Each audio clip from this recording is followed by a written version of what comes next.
বিতরণ করা হয়েছে তালুকদার নাজমুল হাসান ফাউন্ডেশনের তরফ থেকে। এটা কিন্তু গত বছরও দেওয়া হয়েছিল, সে কোনো উদ্দেশ্য নিয়ে এটা করতেছে না। এই যে দরিদ্র অসহায় মানুষ, তাদেরকে সহযোগিতা করা, তাদের পাশে থাকা, এইটাই তার মূল উদ্দেশ্য।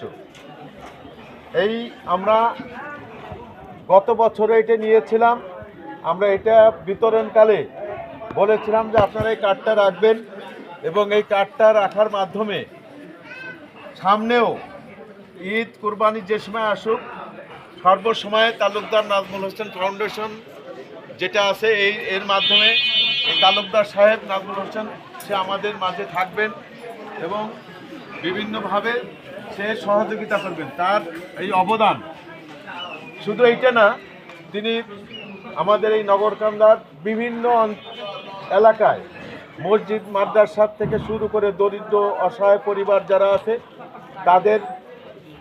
তাদেরকে তিনি সহযোগিতা করেন। মসজিদ নির্মাণ, মাদ্রাসা নির্মাণ থেকে শুরু করে দরিদ্র অসহায় মানুষকে তিনি সাহায্য সহযোগিতা করে থাকেন।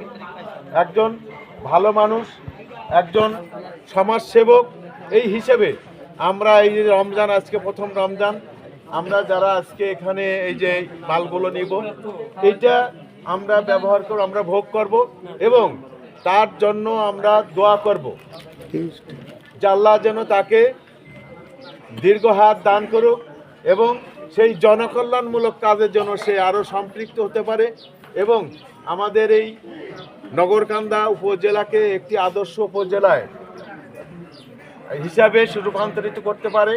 আর আমরা এটাও জানি যে আসলে সুযোগ থাকলেই যদি কাউকে সুযোগ দেওয়া হয়, সুযোগের সদ্ব্যবহার যদি করে, অপব্যবহার না, সদ্ব্যবহার, আমরা চাই যে এরই মাধ্যমে তালুকদার নাজমুল হাসান আমাদের এই উপজেলায় ফিরে আসুক এবং আমাদের উপজেলায় তার অনেক অর্থবিত্ত এবং আমরা চাই যে আমাদের এখানকার লোককে স্বাবলম্বী করার জন্য সে এই রিলিফ বিতরণের পরিবর্তে এখানে কিছু স্বাবলম্বী করার জন্য অন্য ধরনের পদক্ষেপ সে নিবে, লোকজনকে স্বাবলম্বী করার জন্য।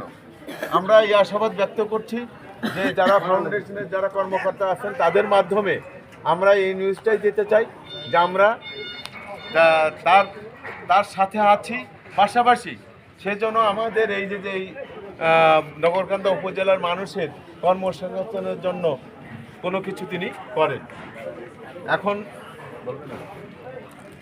শুরু হবে, আসলে আজকে প্রথম রমজান, মানুষের দুপুরবেলা। এখন আমাদের মাঝে কথা বলবেন জার্জিস ভাই, জার্জিস মাতবর, যিনি ওই জঙ্গুরদি বাড়ি